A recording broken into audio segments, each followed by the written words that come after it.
Back to another episode of the Tech Bites podcast. My name is Dan Hafner. Welcome into 2024. This is the first episode of 2024.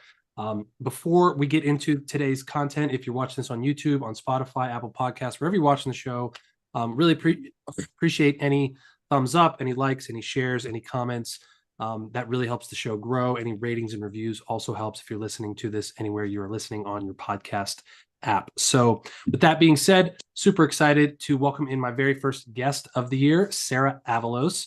We're going to talk a little bit about her platform, MD Solve Systems, her background in this. It's really interesting, and I kind of have a soft spot for people like Sara, being kind of, at least the history in the tech field, in the medical field.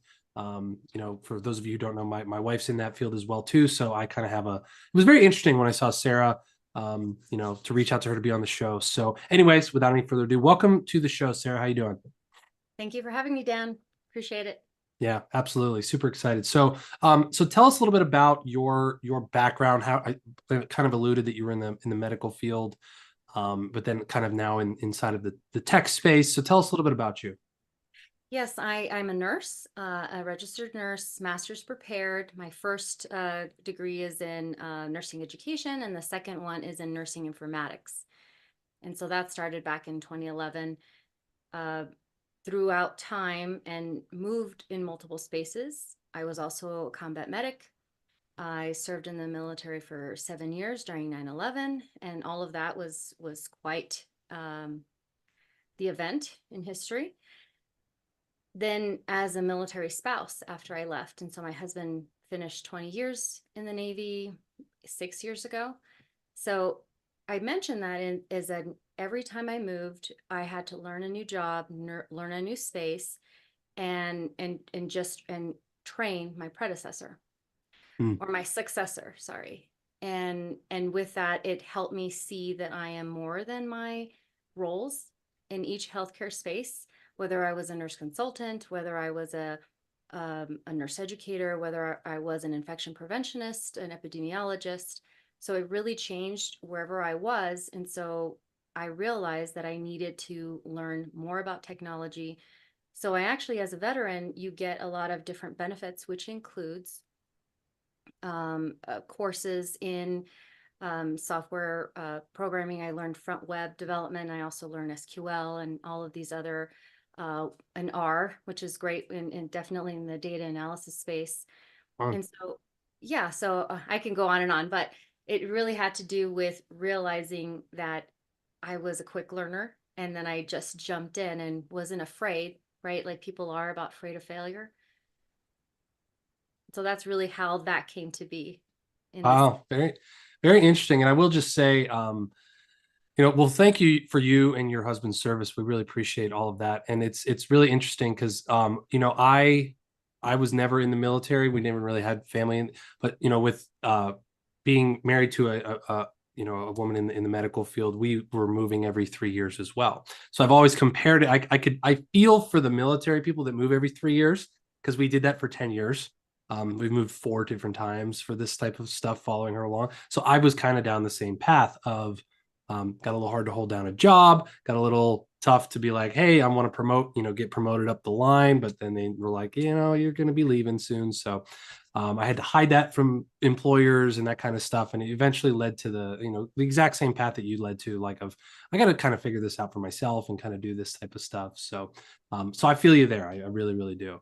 So that's very, very cool. So um, what kind of prompted this? Obviously that kind of led to this type of stuff, but what kind of prompted, like, hey, can you tell us like that moment when you were like, hey, I want to do this, I want to figure out tech, I want to maybe start my own business in this.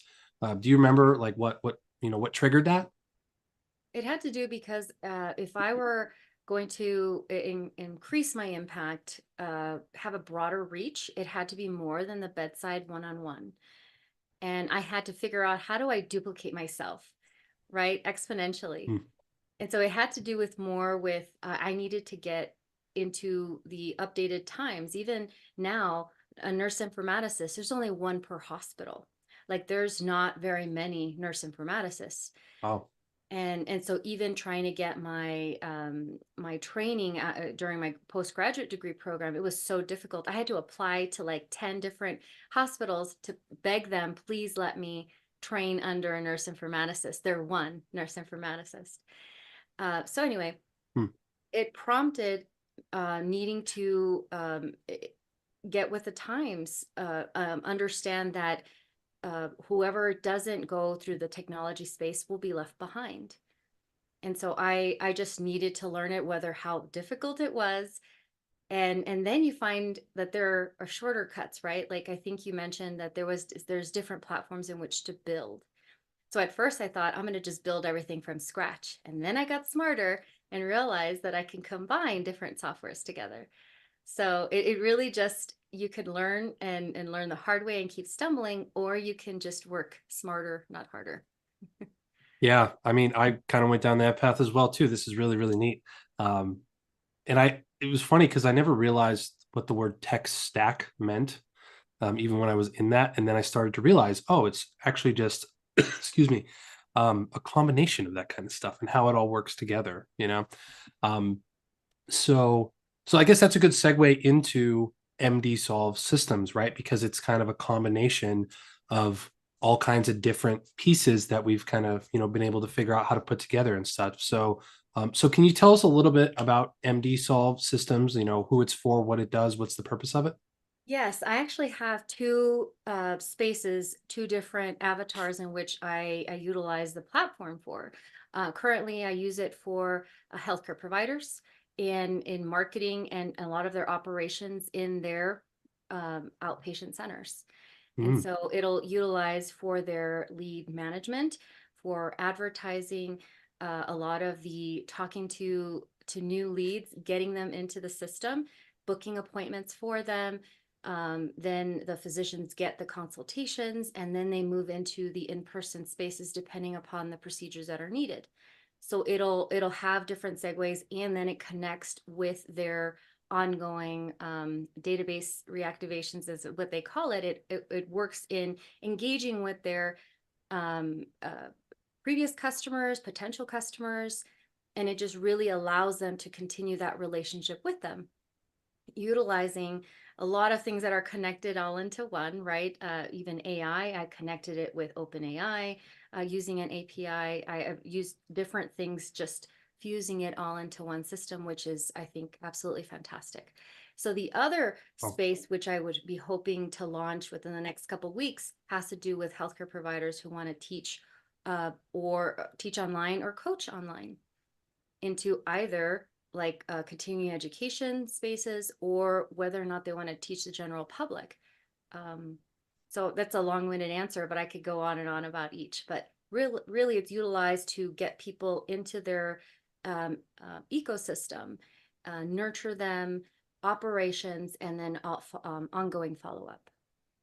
wow, very, very cool. So it's almost, I like how you have it originally for healthcare providers, and now you're kind of expanding it to, well, it's almost like you're going kind of like a level down of like more of the individual granular type of people. So they're actually able to, you know, work with you and learn how to teach what they have done. How does that work with like, I mean, are you competing with medical schools in that sense? Or you compete like how does that actually work? That's very interesting because it's like is there are they giving specific, you know, super specific things? Is there like I'm just really curious how that's all going to work.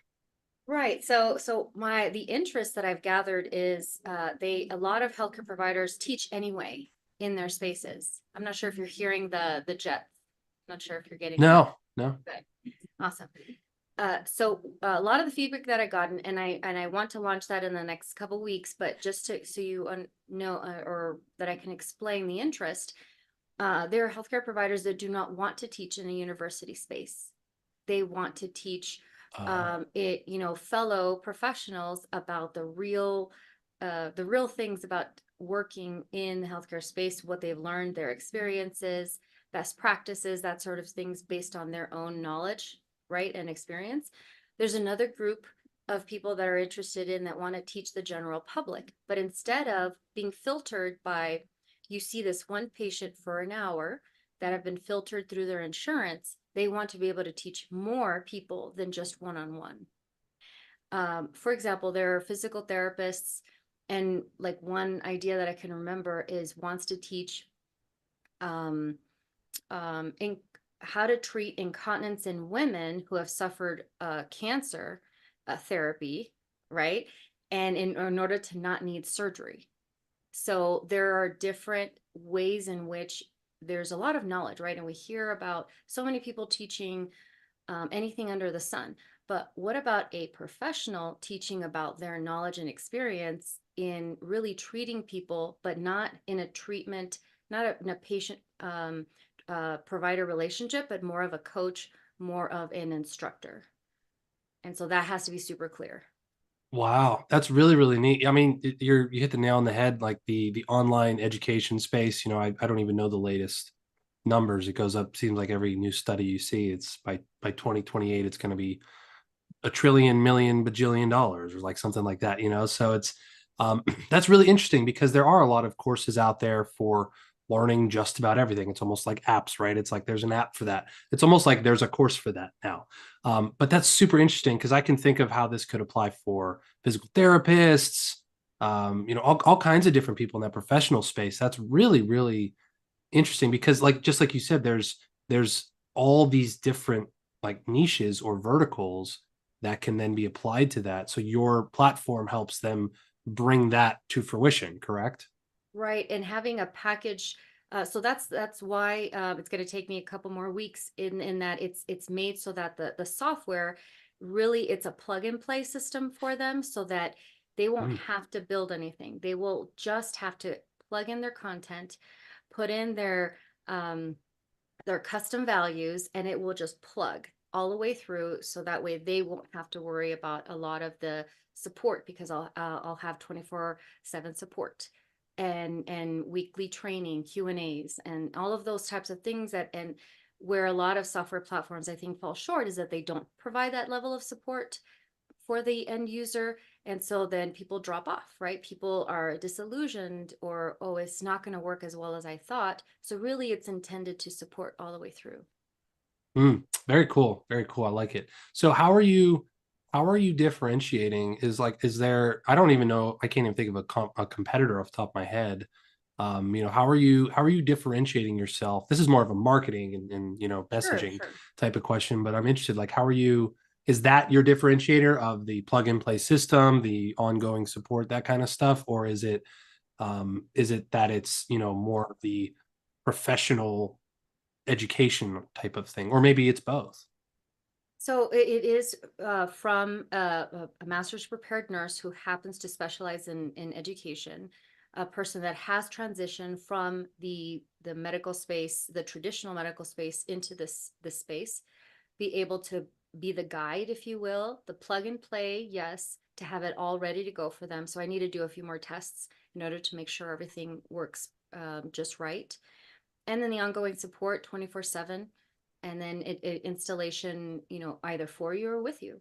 So I think that's the space. And I don't, as far as you asked about competitors, a lot of the competitors are very general in what they offer. It's like anybody can teach. And so the professional that I'm seeking has to do, really feels like it doesn't meet my needs or it's not made for me.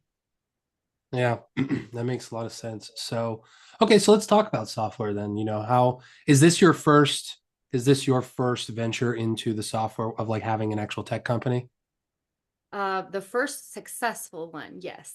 Ah, good differentiation. Good one. Yeah. I think we've all been there who are in the software game, and maybe a lot of you listening as well. I remember my very first one turned out to be it was like a successful failure because it got traction, but I lost a lot of money. So that's interesting. Thank you for answering that way. That's really cool. Um, so what about this venture has made it successful as compared to your failures in the past? Like, could you point to it might be different, they might be like, different things, but what could you point to about this venture that has been more that has led to it being successful as opposed to your failures in the past? Well, I'm not in it alone. So that's one of them. You have Mhm. the ongoing support. There is continuous updates. So it really feels like it's backed by a very reputable, company source. And then it also any requests for updates or like needing a team becomes less and less necessary. It's we can have a less, like, I don't need 50 people to be part of this venture. I can reduce the size, and then the ongoing support around the software is also why it's winning in that sense, because it's you see the results, day in and day out. I think that is just the future, really, like Airbnb, or like you don't need to create the house in order to have the business of utilizing the space of the house. You don't, or like Uber, you didn't need to invent a car. You just needed to utilize the car for the purpose of the service. Yeah, it's like taking advantage of pre-built things and plugging it into that. So that's interesting. I mean, that's innovative in a sense because, um, you, I mean, really, like a lot of these professionals that you're going to be working with could go out and want to build their own thing of say, hey, I want to build this. And, but then, like, just like you found, there's, okay, well, where do I start? How do I bring this to people? There's a lot that's usually the first roadblock that people run into when it comes to software and tech, right? It's like, oh, I have this great, awesome idea. And then you come to the how and you're like, not really sure, right? So it's that it sounds like you're kind of down the right path with, okay, look, I got the thing for you. Just you got the car, you got the house already. Like here it is. Just come on in and give us some information, right? Yeah, yeah, and it also has to do with, oh gosh, what sort of funnels do I use? What websites do I use? How do I, just like you said, how do I plug all these pieces together? I'm also going to be seeking to be a CE provider. So that means that I could teach people how to be a continuing education provider for where their Mm, particular discipline, could, seek out those professionals and have that credential behind them in order to be a reputable provider. So it could be that you could reach out to the general public, or you could reach out to like-minded peer professionals. So it could be either way, and they don't have to. They could teach whatever they want. It's different if you're in a university space. You are given one fee for this many units, and you are supposed to teach this one thing. And by the way, you must do research, and all of the other things that they take their time, right? So it actually, for me, working in a community college or even in a university setting, I would get paid less than my previous job that I left, which is, a six-figure job that I left. And why would I go and teach in a university where I would get paid less than that? And take up more of my time. And that's something that why we don't have more educators that are professional healthcare providers. It's because they don't pay very well. mm, yeah, that's very interesting. I mean, there is. I mean, I don't know if you've noticed this trend as far as last year, especially with like the advent of AI well, not the advent, but like the explosion in the saliency of AI and how like it's just everywhere. It seems like. um, because I think that there's a big feeling now of like, okay, now's the time. There's so many people that it's like quiet quitting, they call it, especially in the younger generation of like, hey, I feel like I did that before. You might have done that at some, I don't know, but I feel like I did that before that was a thing. I was like at my job, like working on a business kind of still. But it's like there's such a big promise out there in the software and the tech world. So do you think that that's driving more interest in this and do you think that that's flooding the market with types of things, or do you think like it really is kind of like an abundance thing of like everyone can succeed in this space if you actually take these right decisions and use things like you said like a reputable back company and things that are actually backed by teams? Does it make it so it's more doable for people? Yes and no, because you have to change the person that you are to be able to fill the roles of, can a founder be the marketer, be the salesperson, can be the planner and executor. So I think that yes, it makes it the dream more available to people, but the execution is where they fall short, because there's an abundance of ideas, but some people start something and do something for a month and give up, right? So it's the mindset. Can you continue move forward in even if you don't see results right away? Do you have that grit in order to keep moving forward? Are you going, so I think it has a lot of to do with if you're used to being an employee where you know you're going to get paid, every 2 weeks, every month, and when that doesn't happen, you don't have the coping skills in order to move forward, or plan ahead, or remove things that you don't need in your life, right? Stop the bad habits. You're going to run into problems. And so I think it has to do, there's a ton of ideas out there, but not a lot of the right execution of those ideas. Yeah, I remember one of he's not a personal mentor of mine, but a virtual mentor of people I've followed and stuff. And he always says there's there's no such thing as $1 million idea, only $1 million executions. So that was really good. That made me think of that one right there. Okay, so speaking of that, what types of things are you doing to grow MD Solve systems? Are you active on social media? Are you doing, obviously you're doing podcasts like this to help promote it and things like that? What I'm just curious, what's your secret sauce for growing the platform? So I did get into a coaching program, to be quite honest, to see like, is there something I hadn't thought of? But yes, social media, yes, in a lot of like Facebook groups, Instagram as well. I'm digging into, and it really adds in some spaces to target my ideal avatar. Learning is another thing, because again, I didn't come from the marketing space. I came from the healthcare space where people just come to me. I didn't have to seek them out, right? So I had to change. I'm reading. I have a library of books that I've been reading this past year about how am I not seeing what's right in front of me. So yes, it's through all of those things, and gaining that interest in that email list, and really just kind of updating them. This is where we are. We're launching in a couple weeks. And then I've gotten to I'm part of the Aurora Chamber of Commerce.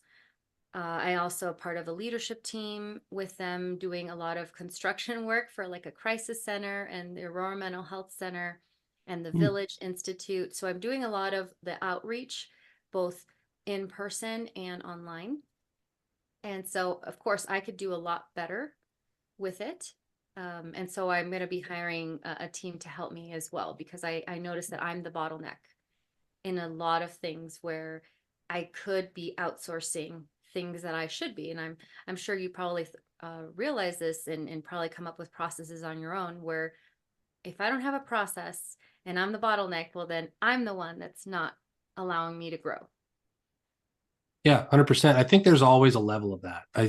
As far as I mean, I by no means claim to be, the end all be all of how entrepreneurship works and everything, but I have noticed that as I've grown over the past 4 or 5 years, yeah, I think there was a point where I was the bottleneck at a very low level, and now as I've grown, I'm still the bottleneck in ways, So I think there's always that like an element's always there, but again, it's such a muscle that you have to flex. It's such a, or not flex, but like work. It's like working out, right? It's almost like it's a repeatable skill you have to learn, you know.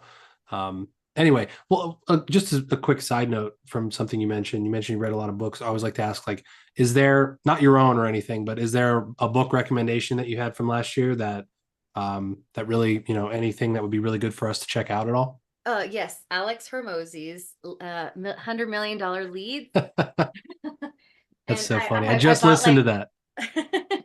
yeah, $100 million leads and the $100 million offers. Those are Mm. like the major ones. And I, of course, bought the books. Um, Yeah, that's Thank so funny. I just listened to that the other day. Yeah, no, it's Alex Hormozy is really a person that thought, "Oh my gosh, he's really dumbing it down for me." You know, he wrote the books in intentionally to make them simple so that the eighth grade, I can't remember if he said it was written in the fifth grade or eighth grade level. And really when people are trying to make things super complicated, it means that they don't really understand the concepts. But it he was intentional in writing it like 14 times this last book, and it took him 2 years because he Mhm. rewrote it. How can I make this evergreen and not just for 1 year? How can it last beyond my lifetime? Because the principles stay the same. And then the concepts are written in a way that even I can understand them. So That's very cool. Yeah, I remember one of the very first people I ever met, he talked about in this space anyway, said exactly the same thing. If you can't explain it to a sixth grader, then you don't really understand it, you know? yes, yes. Um, very, very cool. Um, so so you've kind of talked a little bit about, like what's next, what's coming and stuff. So I'm curious, you know, what what is one of the things I don't want to talk all sunshine and rainbows, like what's maybe something that, for somebody still listening, like what's something that's unglamorous about like what you do that you just again, you just maybe you don't want to delegate, but you just like something that you if you it was maybe it's a roadblock, maybe it was something you came upon, something unglamorous, something not, maybe a big failure, whatever, that you currently deal with or you have dealt with that could be a potential, way to help someone else sidestep that in the future if they go down this path of starting up a tech company, starting up software, anything like that. Do you have anything you could share that way? Yeah, so I think it's your own mind and your own bad habits start creeping up because there's nobody like usually like if you work at a regular job, you have a boss. That Mhm. boss is and you already know what you're gonna need to do that week, that month, what your goals are, how you know if you met those goals. And now you have to essentially be your own boss. And that concept didn't sink in until after the fact. And I thought, oh, wow, nobody's going to keep me accountable but me. And so it really is, how am I going to ensure that I'm keeping myself accountable? What actions am I doing that are actually moving the needle instead of wasting time on a logo or on a website that doesn't look exactly perfect and I need a few more days to work on it? What have I done today to increase to increase awareness, to increase my email list, have I done any of those activities? If not, then I need to focus on that. And then planning out your day in a way that you are not getting lost in the minutia because nobody's policing you. Nobody is really over your shoulder like, "Hey, I need this by this time." No, can you go back and fix this, re-edit this? It's really just you. So all of those bad habits come back to bite you. And so that's what my advice is, that knowing that in mind is that a little bit each day improving on the previous day as far as your the time management, the prioritization, and the documentation. Makes a lot of sense. So tactically, do you use like like something like to do apps or lists or anything like that? Like is there a way that you actually track, okay, here's like the important things that I need to do every day, and those are kind of on repeat, or I'm just like specific, like I'm talking like in the weeds here, like I, specifically, is there anything specific I that you do for that? so I've used well, of course I started with Google Sheets and then I moved to Trello, and then NDSolve also has a task management space in which you can track your tasks. Look at that. So you built your own. Nice. Like, see, that's the beauty. That's the beautiful part about software and things like that is when you don't find quite the right solution that's out there, you can make your own. That's beautiful. Thank you for that. Okay, well, I think we're about ready to wrap up. This was really, really helpful. So do you have anything else to add before we kind of wrap this episode up at all? I didn't want to leave people with feeling like it's impossible in order to do your own thing. I just want to make sure that people realize that they can, and that there's personal growth that happens before you take the leap. And I feel like Mm. just for people to have that reminder that you can do this and you don't have to go in it alone. That it's so, because it will be, right? You won't see your coworkers every day, but you create those spaces in which to engage with folks. And I just want to make sure that people know that it's possible, and that you don't have to do it alone, and that things are greener on the other side with effort and grit. Amen. Couldn't have said it better. I really appreciate it. And I echo all of that. If um you really can do this. That's what I always like to drive home at the end of these episodes. So thank you for that. That was awesome. So you guys, if you are in the medical space, if you are a medical professional, if anything that Sara, has talked about or kind of mentioned with MD Solve Systems, you can check out her platform. It's MD, that's M as in Mary, D as in dog, solve.com. It's mdsolve.com. Looks like you have some free resources on there and some different things that they can get started with. Is there on the platform as well? Yes, there's the ebook, Healers to Teachers, as well. And I'm, of course, working on other freebies as well that, just put in your email address and I will send it right to you. Awesome. Very, very cool. All right. Well, we're going to wrap up. Somebody just rang the doorbell. The dogs are going crazy. So it's about time to wrap up. So I really, really appreciate it, Sara. Thank you very much. Everyone, check out mdsolve.com. Sounds like a really, really cool platform. I've checked it out myself. It's actually very, very neat. So thank you so much, Sara. Really appreciate your time. And thank you for coming on the show. Thank you, Dan. Appreciate you. All right. Thank you, everyone. Really appreciate it. One more reminder, please be sure to subscribe to the show, like it wherever you listen, and tune in. Thank you very much to Sara, and we'll talk to you guys next time. Have a good one.